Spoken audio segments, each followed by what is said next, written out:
I would say my why is to just be a good person. And for me, it really, really matters if I am impacting other people and the world in a positive way. Being the best person I can be is me being a person who is most creating positive outcomes and impacts in other specific individuals and in society as a whole.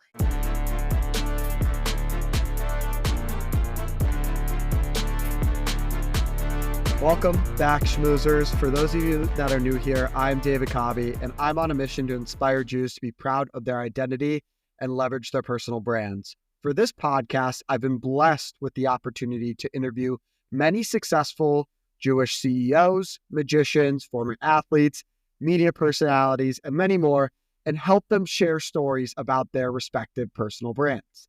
This week's guest is somewhat a jack of all trades, as she nearly falls into every bucket of types of people that I've had on the show. She's a 6-time founder, TikToker with over 2.3 million followers, a glass blower, an avid traveler, a community builder, and of course, a proud Jew. There is so much to her personal brand that we aren't even going to touch on, but we are going to try and talk about it all. Please welcome to this week's episode of Schmoozing Time, Maayan Gordon. Maayan, how are we doing today? I'm doing great. I would say I'm not a magician. That's a pretty cool thing. Maybe I'll have to add that to the bucket. I do know how to juggle, but that's about as far as that goes. There you go. That honestly, I you know what? I was just assuming Maayan can do all the above, but in all seriousness, like, thank you for coming on the show. Like, I've seen what you've been doing on social media and your advocacy for Judaism, and I'm so excited to talk to you about your personal brand and how it ties into your Jewish identity. I know you have a great Jewish story that I want to touch on, but before we get into that, I saw that you were at Mall of America recently, and I'm currently in Minnesota right now. This is where born and raised. It's where my family lives. So, gotta ask you, how was Minnesota? Was it your first time here? Like, tell me about Minnesota. So it wasn't, this is like one of the interesting things about social media, right? That was in 2022. But Okay. I have so much content because I spent an entire year traveling the country in an RV, and we stopped in maybe like 50 to 70 different cities. And I just didn't post all that. Like, I have a bunch of content that's just sitting. So Sure. sometimes I drip it out. But I loved it. You know, surprisingly, I wouldn't say that I'm someone who would think that I would enjoy going to the mall. But the Mall of America is so much more than a mall, right? Like, it's Yes. it's got an amusement park in it, which was actually really, really fun. Yes. You know, we went and did the aquarium, Nice. also Legoland. I'm a huge Lego head, so to speak. So Nice. it was really, really cool. I'm glad you enjoyed Minnesota, because I get a lot of flack from people saying, "Oh, Minnesota's not that great. Oh, Mall of America's this and that." But yeah, I mean, I'm not going to disagree with anything you said. Like, I like to tell my friends, Mall of America is like you said, not just a typical mall. There's an amusement park. There's literally every shop that you can name. Like, I was just there on Saturday, and I literally, like, just got so overwhelmed by so many things there. And you know, Minnesota, obviously great place. I'm very biased. I'm so glad you had a great time here. So I'm glad we got that out of the way before we get into the actual Very stuff. important. Very important.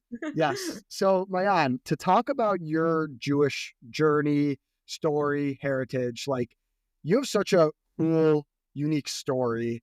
I don't want to play spoiler to anything. I want you to tell it how it is. You told me on the phone. I don't want to get anything wrong. So start off by telling us about your Jewish background and kind of like your Jewish journey through the times and periods where maybe you weren't so connected to Judaism to now where you are much more connected to Judaism. Yeah, absolutely. So I'll start off, little context. I'm the oldest in a family of 4. My parents met in Providence, Rhode Island when they were in college. My grandparents grew up in Chicago and Boston from, you know, mom's side, dad's side. Mm-hmm. You know, came from strong Jewish families that were like very practicing. You know, when I was growing up, we were modern Orthodox, so we kept kosher, right? Kept full Shabbos.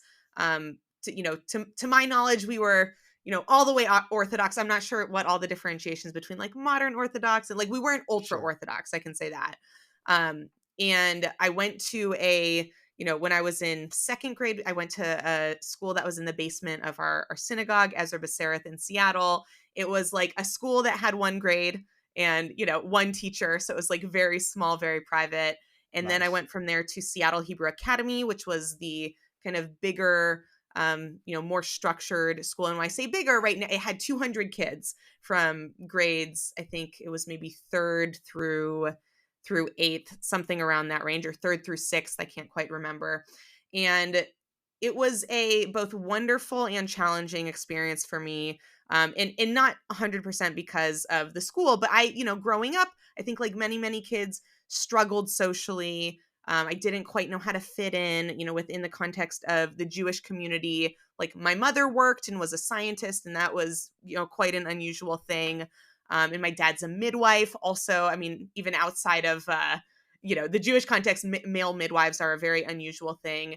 And I didn't have quite the same, upbringing as a lot of the other kids because of that. So I just struggled to fit in a little bit, but I loved the, structure of Jewish learning. I loved that we got to study Chumash and Rashi, and we're like highly encouraged to ask as many questions as we could possibly come up with. And actually found it much more interesting than, social studies or, English classes. So that was my original experience. Going to synagogue was not something I enjoyed at all. It was super boring and I had to be quiet and it was really, really long. And then at the end, I wanted to leave and my parents would talk to people for like an hour, right? So that it wasn't something I connected with from an enjoyment standpoint. And then I went to a public school for sixth through eighth grade and started getting into basketball, and a lot of the games and practices were on Saturday. And so I started to just really disengage from any of the, halacha, the laws, the practice of Judaism. And it just kind of faded as I got older from something I was, consciously thinking about, partially because I never really identified this is what makes me Jewish. I always knew like I'm always Jewish. I'm always going to be Jewish. Whether I'm practicing or not was not something I highly factored in to my identity as a whole. So, fast forward to really, 2023, right? And I had moved to Birmingham, Alabama after I'd been on a year-long cross-country road trip. Grew up in Seattle, Washington. That's where I had my kind of, first Jewish experiences. And to give more context, like I lived in a Jewish neighborhood. So there were 3 synagogues within walking distance, right? There were a lot of Jewish people growing up in the neighborhood I grew up in Seattle. Moved to Birmingham, had no idea if there were even Jews in Alabama. It was not something on my radar that I was thinking about at all. And then October 7th happened. And all of a sudden it became at the forefront of my thoughts because, growing up, like we used to learn about the Holocaust, right? And like these are experiences and narratives that are deeply embedded, I think, within every Jewish person, no matter how connected you are to Jewish practice. The Holocaust is a part of our like DNA and identity as a collective. And I felt I felt a lot of things I didn't quite know how to process when it first happened. And it was very hard to, is this real? Like what is happening in the world, right? Like we like to think that we live in a very progressive, better society than back in the 30s and the 40s, 50s. So I was feeling all sorts of feelings and happened to be on an email newsletter from the Jewish Birmingham Federation, or the Birmingham Jewish Federation. And they sent out an email saying, hey, this horrible thing's happened. People are feeling all sorts of feelings. We're going to have just an Israel Solidarity event. If you need support, just come to this event and connect with other Jewish people. So I felt very strongly that I needed to go do that, and that would help me process. And it was held at the Chabad of Alabama here in Birmingham. And I showed up and it was just the most warm, lovely experience that I've had, previous to that ever in my Jewish, life. And I felt like, wow, these people really are exemplifying the values that I feel are very Jewish values. but maybe didn't get to experience so much in that capacity when I was growing up. So I decided, you know what? Coming here felt very, very different than any of my other experiences. Let me try coming for Shabbos services, because maybe that'll be better than my childhood experiences as well. So I started showing up for Shabbos, and same thing. It was just really a beautiful community, beautiful connected experience. And I'm someone who happens to be like very curious, and I love learning. And so I started, reading the Chumash every week. We go through a different, portion of the Torah, and I started reading the commentary and just being like, wow, there's so much stuff here that's relevant to my life right now and to like what we're collectively going through. And I'd never connected with Judaism as before that as a source of relevant knowledge that could help me with my day-to-day life. And so all of a sudden this was, a totally new way to experience Judaism.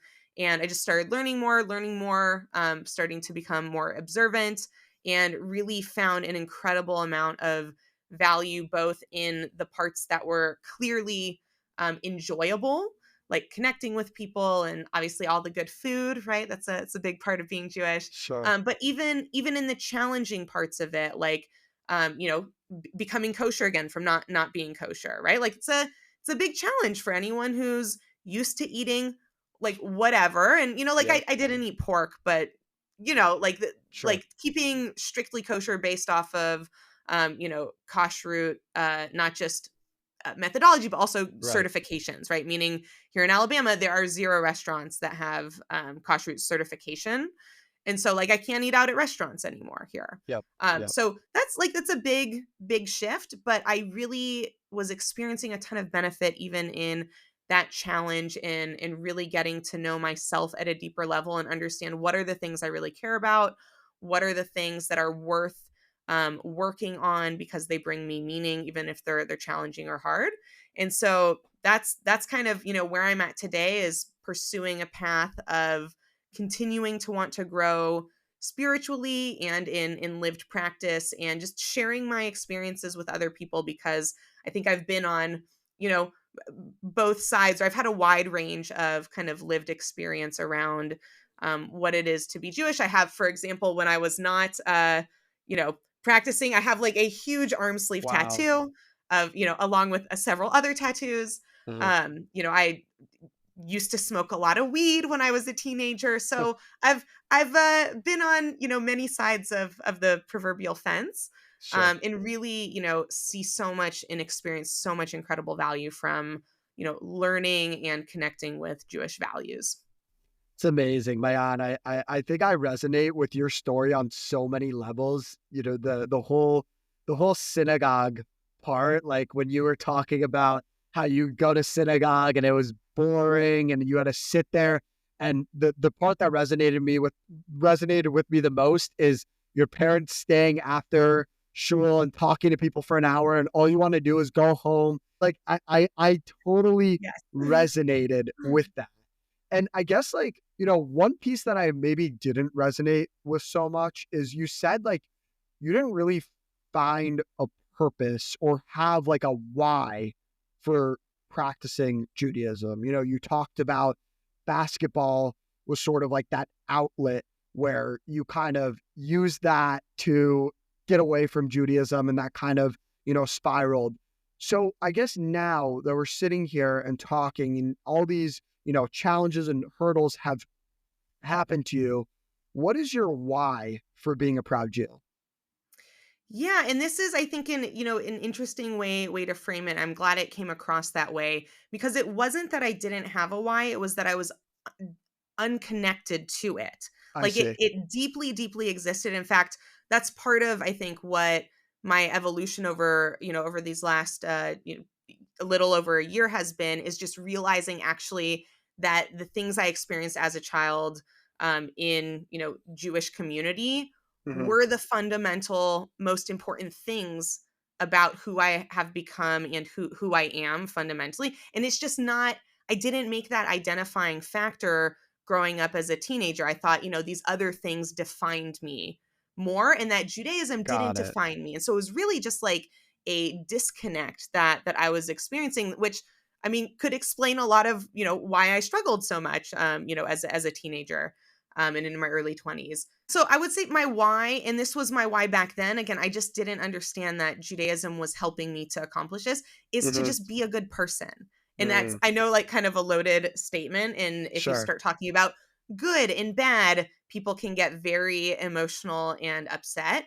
Mm-hmm. So I'm just speaking about my perspective and my definition of what it means for me to be a good person and feel like I'm a good person. And a lot of that, where did I learn that, right? Like we all have some type of compass of how we define good and bad, and how Mm-hmm. we, think about making decisions that we label as good, or decisions that we label as bad, or positive, negative, however you want to think about it.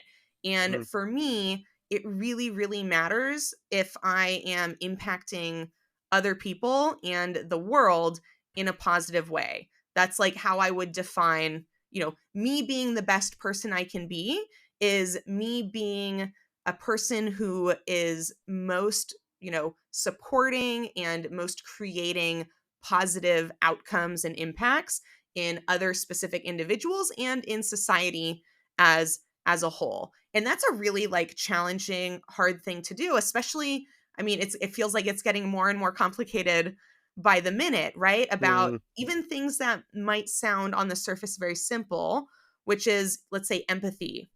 Who should you have empathy for? It'd be very easy to say everyone. I actually Mm-hmm. don't think having empathy for everyone is a good idea or makes you a good person. I think there's always a line. For example, having empathy, as an extreme example, for a serial killer, probably not a good idea, right? And that's Right. something that people have gotten sucked into, right? Like there's this Mm-hmm. whole weird thing with like serial killers, and they have like crazy Yes. fans who like write to Yep. them in prison, right? So like that's not good for individuals, and that's not Mm-hmm. good for society.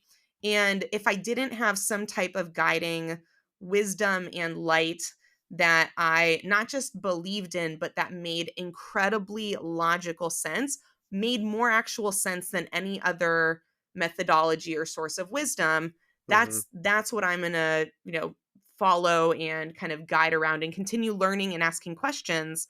But what I love about Judaism is it's not, just believe in this and accept it based. It's really ask questions so you can understand why this makes sense as Mm-hmm. the answer and the right direction to go. Absolutely, Mayan. You just said so much there that I want to touch on. But one thing you're talking about is not having empathy for everybody. You just gave it a great example of these serial killer fans, and they have empathy for serial killers. And I think this gets lost in translation with this idea of tikkun olam in the context of Judaism, right? Our mission as human beings, as Jews, is to fix the world. That's a lot of people believe like that is like the central mission. And then there's all these branches, by doing mitzvot, you contribute to that. And I think it gets lost in translation a lot that like, when you are empathetic towards everybody, right? Not only are you, not realizing maybe some people don't deserve empathy, but you can only be so empathetic, right? Like it's important that you dedicate your time to being empathetic towards one select group of people, whether that's empathy or another mitzvah, like you can only do so much of it. And for somebody like you, right, who started touring America, and I believe 2018, 2019, around that time, you chose a very select audience. People on TikTok are posting about things that are absolutely bonkers, right? They're super, some people are very broad, posting about literally everything under the sun. But you decided to focus on touring America and highlighting these places around America that, maybe not a lot of people know about. For example, like the aquarium at Mall of America, right? Like nobody would go to Mall of America and go to the aquarium. People would want to go shopping there. So I got to ask you, why did you decide to start this TikTok account?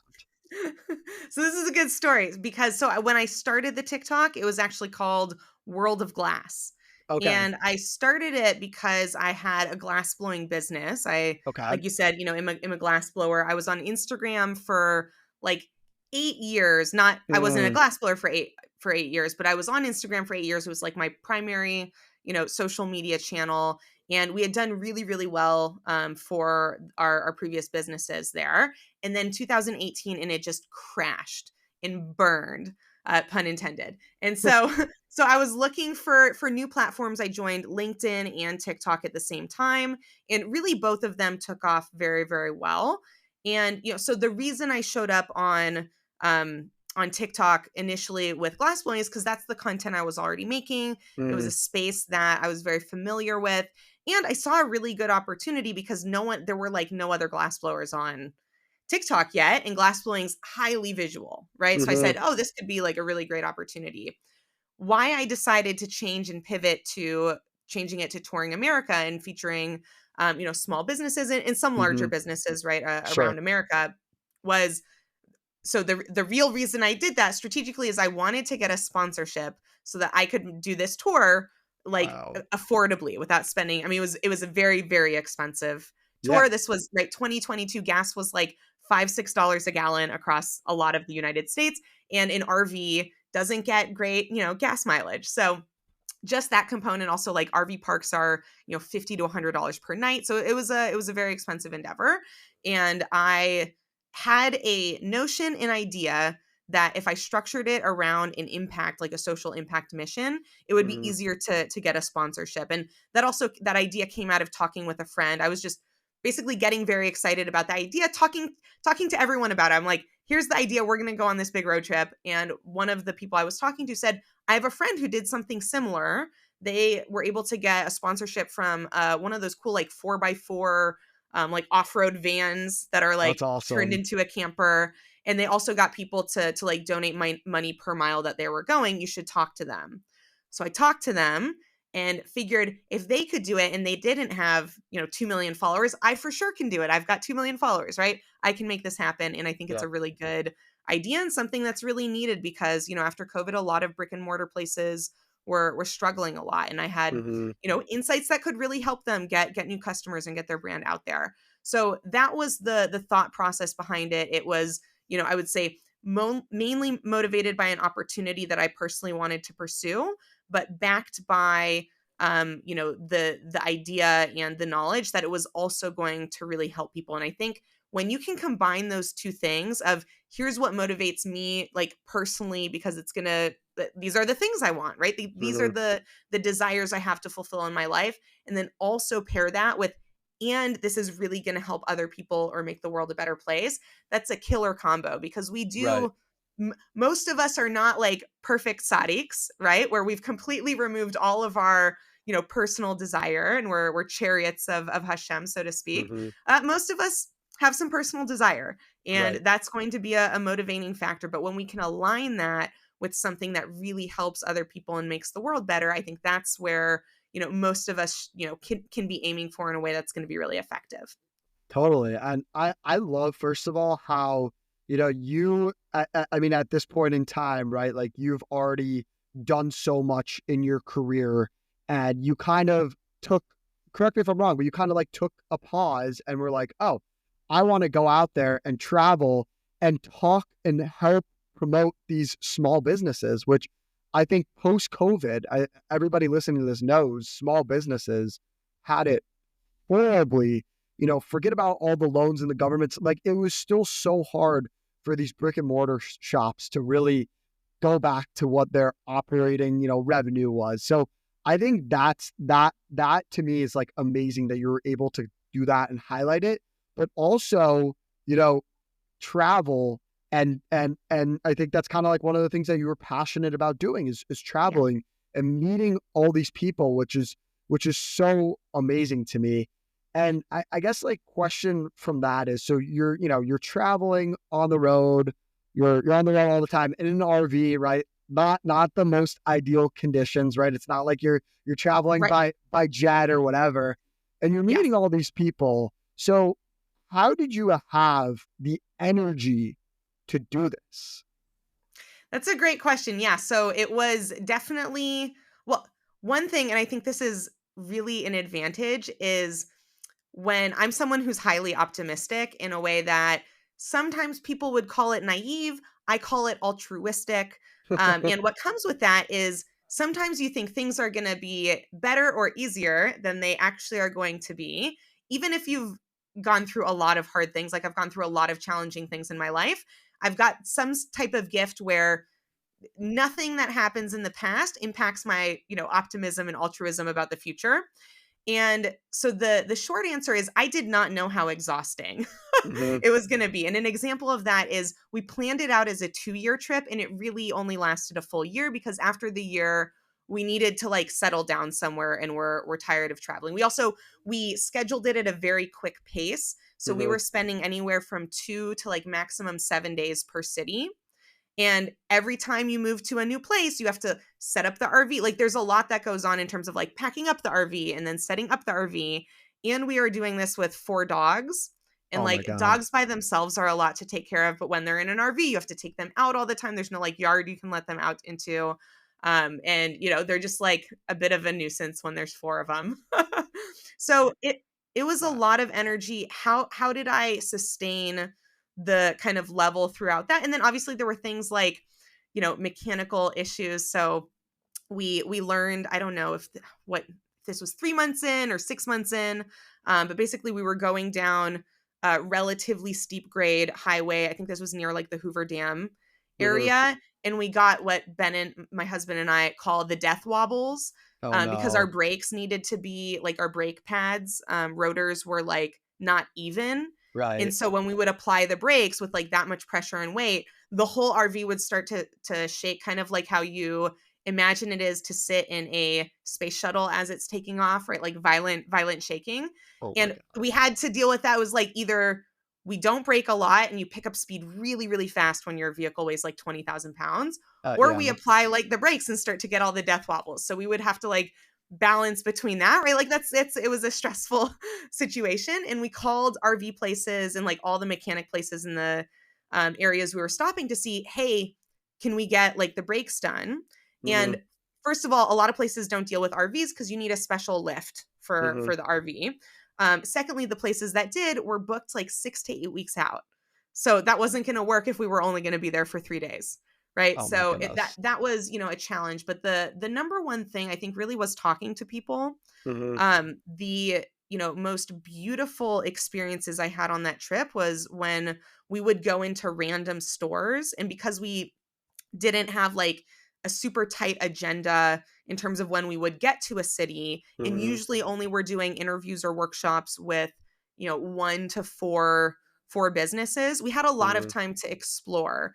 And one of my favorite things to do to explore, and part of the motivation of this trip, was just to go see all of these small town main streets, in larger town main streets in Mhm. America, walk into stores and talk to people and get to know what the city was like through someone who lived there. And just get a good feel for how are people doing in America, and what are people experiencing.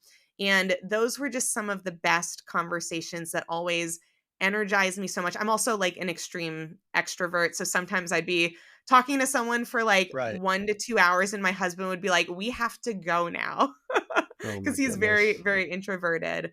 But just incredible, incredible connections with complete strangers that, in one conversation became lifelong friends that I'll never see again. So it was a really magical, special experience to be able to connect with people on such a deep level without, any reason to connect with them other than we're both humans and going through, this crazy experience of being alive on planet Earth. I love that message. And how many cities did you guys end up hitting I'd have to look back to count. It was somewhere between 50 and 70. in one calendar year? Correct. Yes. It That's was a lot. that is absolutely remarkable. I mean, it all makes sense to me why you're such a good entrepreneur now, right? You have like this sense of, being super extroverted. You get energized by talking to other people. And I mean, we haven't even touched on, your entrepreneurial journey, which I'm excited to do now. it's no surprise to me how you've managed to build, so many businesses. I think 6-time founder, correct me if I'm wrong, is the number that we have here.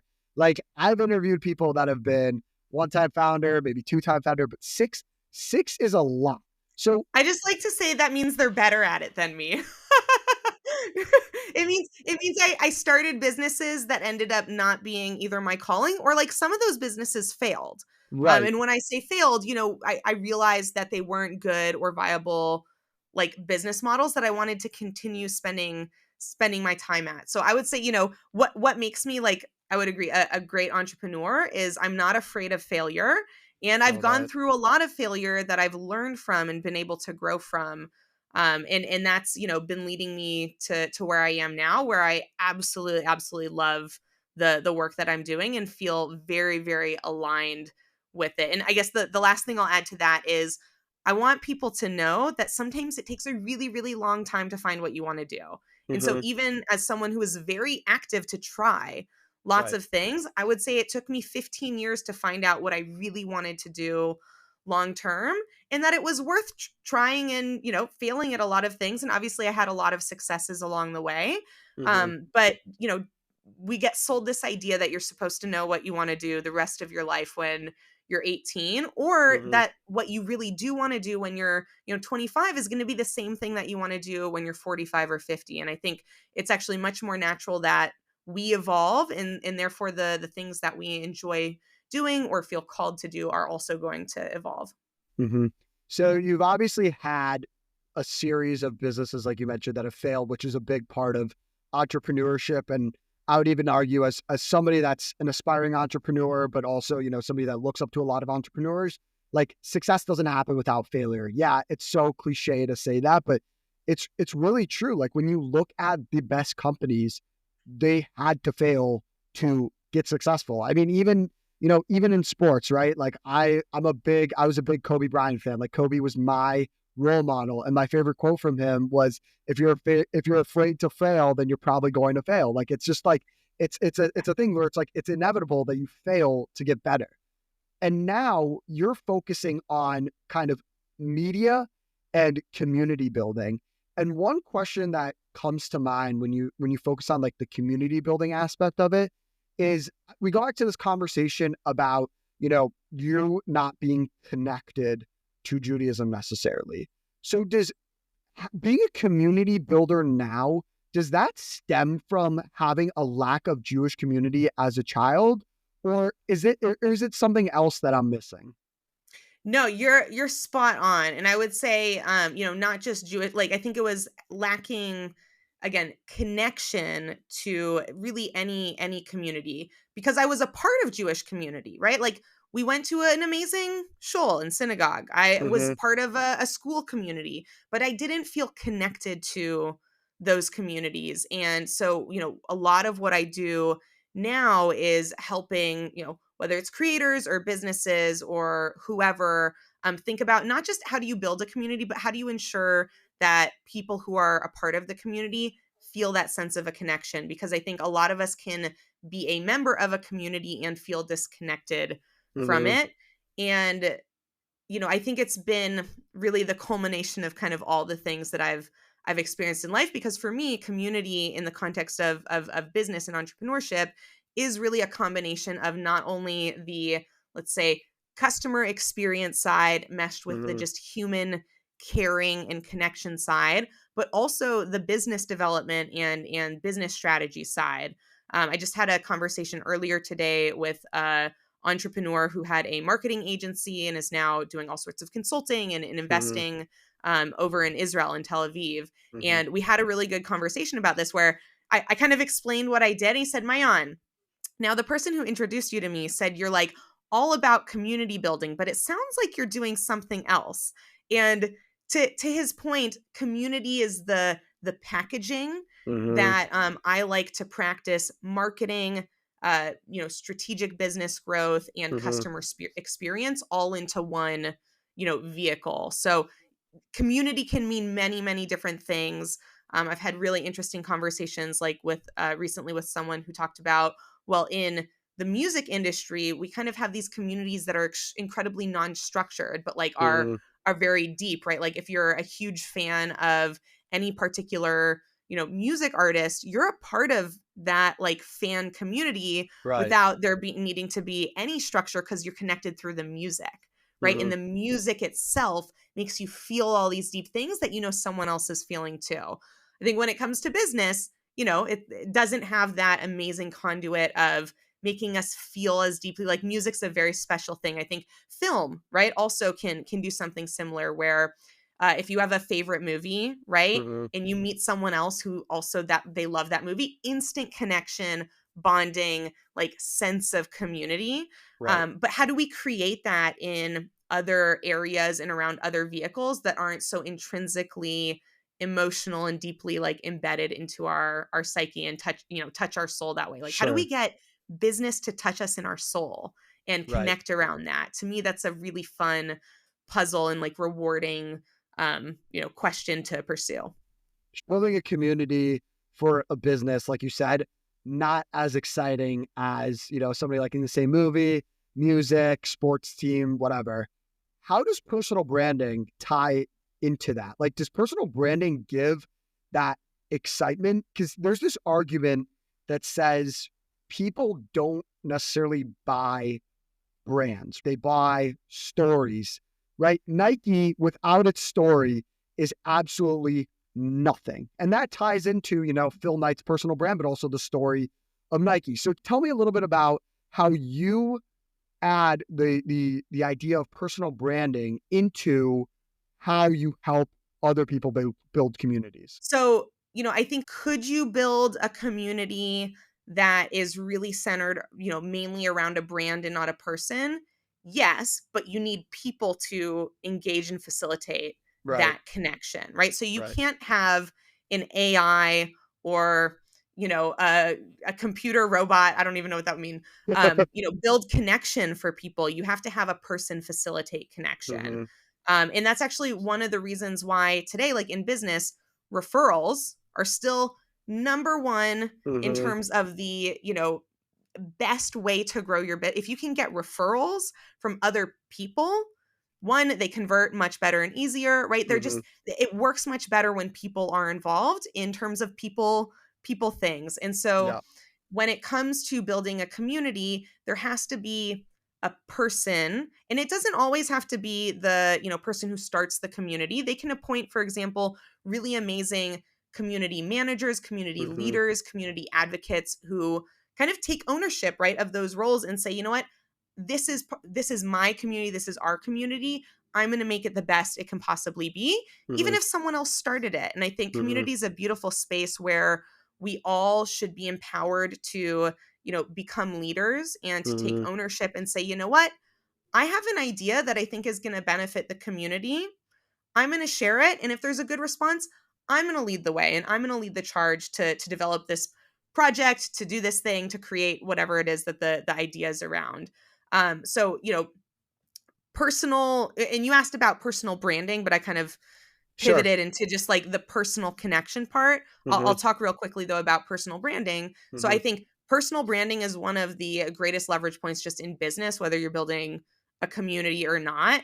And Mm-hmm. if you are building a strong personal brand, then you can leverage that and get people to connect with many more things that they might not otherwise be interested to Mm-hmm. connect in. So for Mm-hmm. example, I just finished writing a book. I'm going through like the whole book cover, Wow. publishing type of process, which is longer than I expected.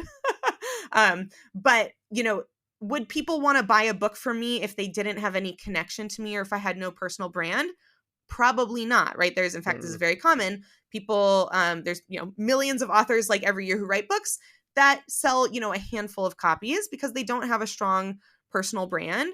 And Mm-hmm. there's, I don't even know, like billions of books that have been written. Why would I pick your book over the other many, many options of books unless I have some connection to you and your story? And so when it comes Right. to personal brand, that just really means what is your story and are Mm-hmm. people familiar with it and do they connect with it? I think the word brand can be confusing because of like old school marketing where brand meant like colors and Mm-hmm. logo and style types. I would say today, brand really means your story. And, a strong personal brand is a story that you share that people connect to. Absolutely. Yeah. When I have people on my podcast that say, oh, I don't like the word brand, I typically defer to calling it a story or a journey or identity, because you're right. Like the idea of a brand, right? Back before social media, where you could post like a day in a life, right? Like that, there's no like branding element to that really. It's what you're doing is you're telling a story. Like a brand's colors may tell a story depending on, what the goal of the product is, right? For example, fascinating stuff I learned in my marketing class my senior year. Like Diet Coke is silver because it attracts the target audience is men. So it's like it's this weird Interesting. psychological thing where men will take a silver drink. I think it's men like specifically 30 to 50 years old, which is why and if you look at the numbers, don't quote me on it, but I believe that's the majority of Diet Coke drinkers. But there's something to be said. Yeah, colors have an important part of a brand and psychologically. Yes. But now I think times are really changing, like you mentioned.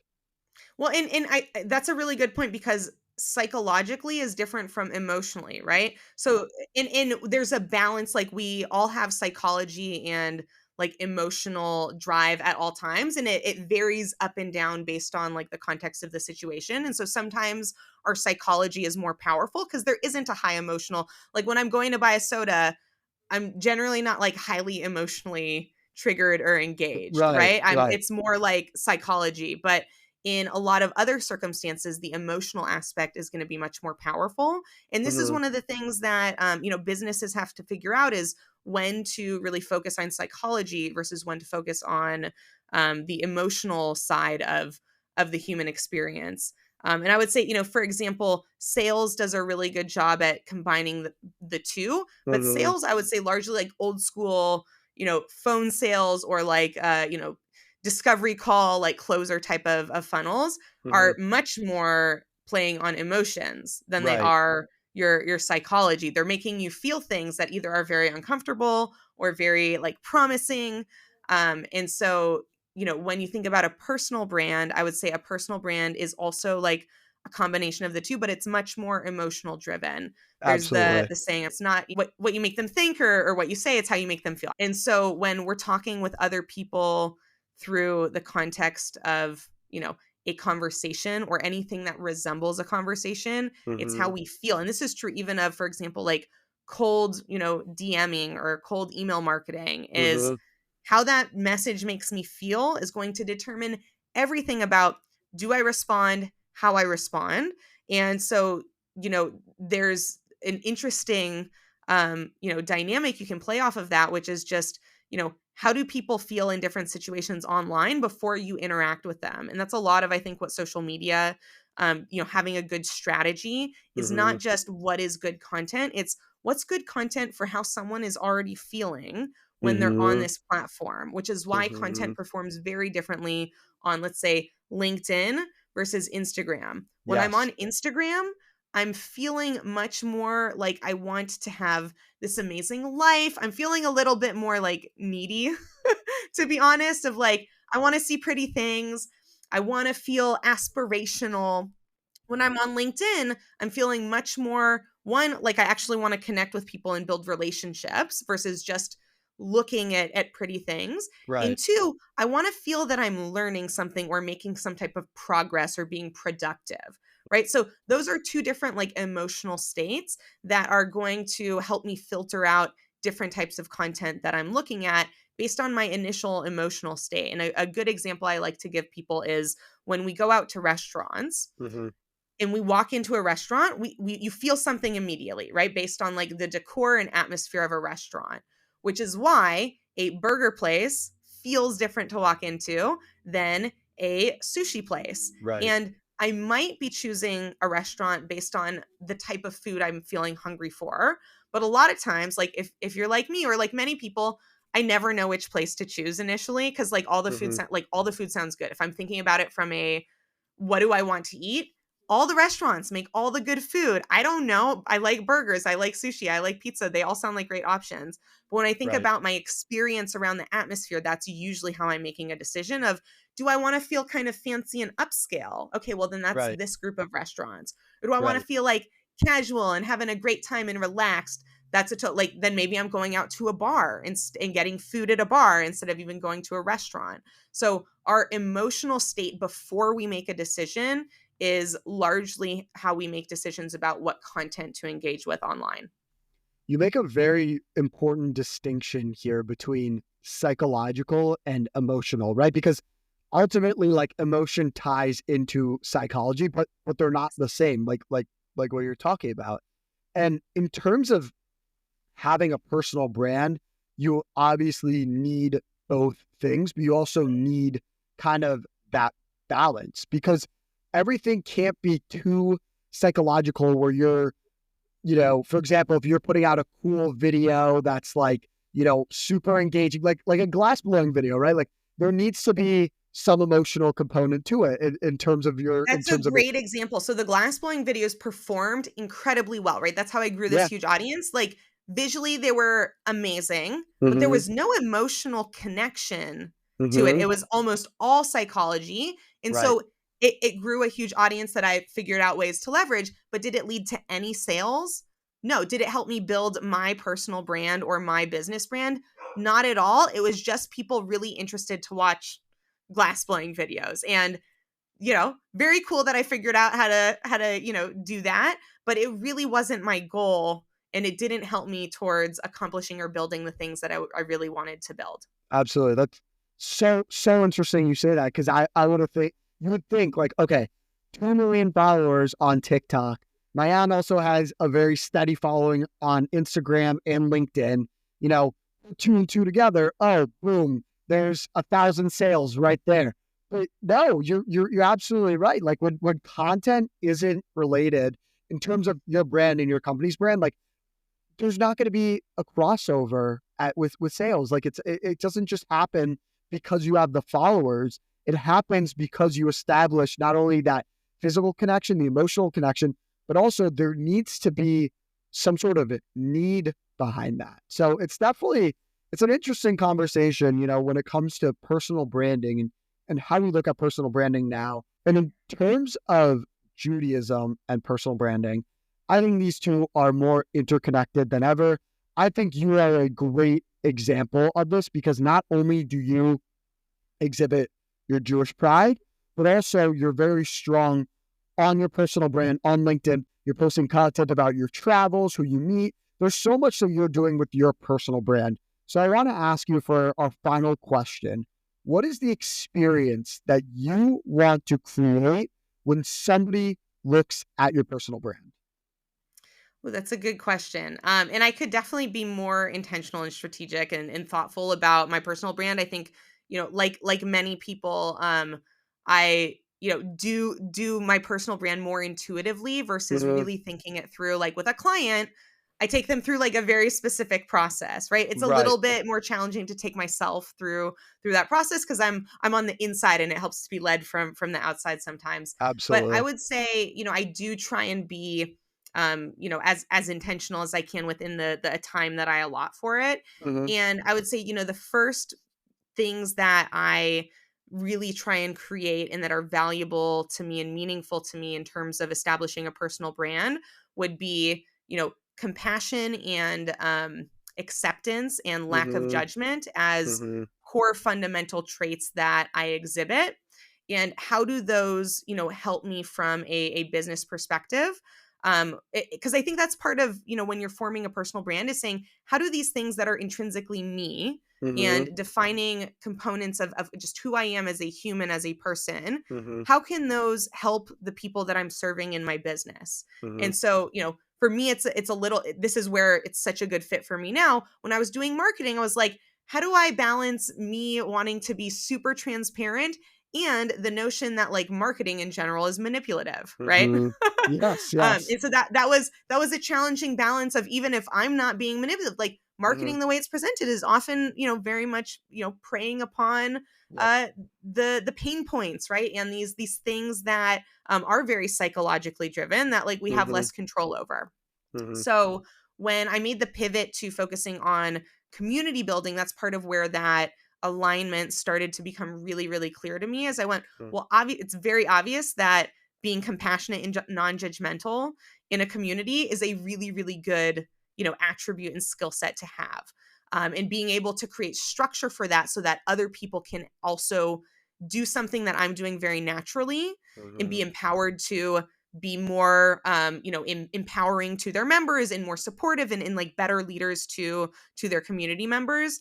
Right. That's something I can leverage from my personal brand very, very easily and make those stories be really connected from a psychological and emotional level of like, oh, wow, she went through this experience. And, like if I share a story, wow, she went through this and this is why she, behaves this way, or these are the ways that she decided to take that experience and turn it into something good.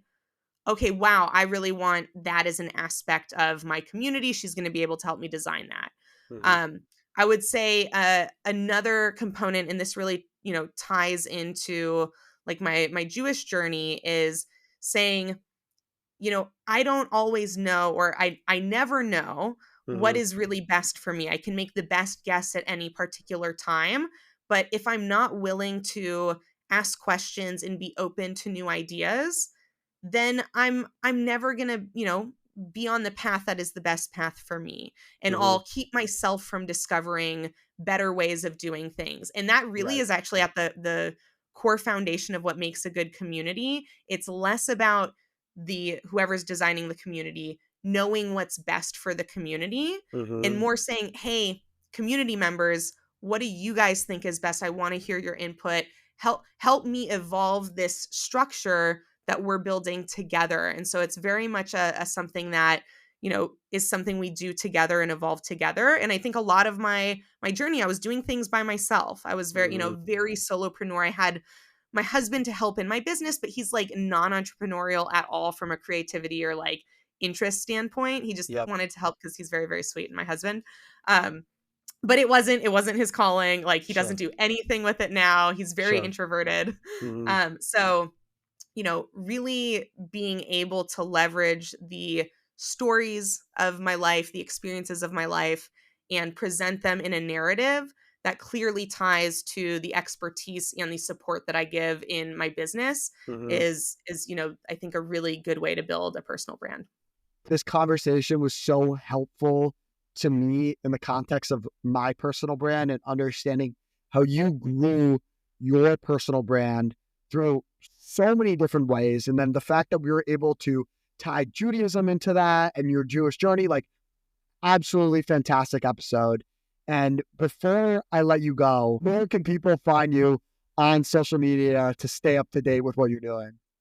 I'm going to make it very easy. Just go to LinkedIn and connect with me there, because it's the place I'm the most active. It's also, I feel like the place I share the most value, especially in terms of storytelling. It's really where I share, a more diverse set of stories that have really shared themes and values. And my name's really easy to find. Like if you just type in Maayan Gordon, there are not many of me. Exactly. Exactly. Same with your name, right? You've got probably a pretty good name for searching. Unique. Yes, exactly. So yeah, just type in my name, send me a connection request, and send me a message to say hi, and I respond, to all of my messages that don't feel like automation. And I'd love to connect with people. By the way, just one little tangent. It's very easy to see automated text messages now or whatever. Yeah. I've gotten emails from people asking me to be on my podcast, and I can just tell like, well, this is like way too automated. So if you're going to reach out to Maayan, don't be an idiot. Like just send her like an actual message like I did. Like I cold outreach to Maayan. I had absolutely no connection to her. And now she somehow decided to come on my podcast. So you never know what can happen with a LinkedIn connection. But we really, and hopefully this relationship continues to grow and blossom. Absolutely. And who knows where it'll lead us. So I think that's a great, last point to make. Absolutely. Thank you for tuning in to this week's episode of the podcast.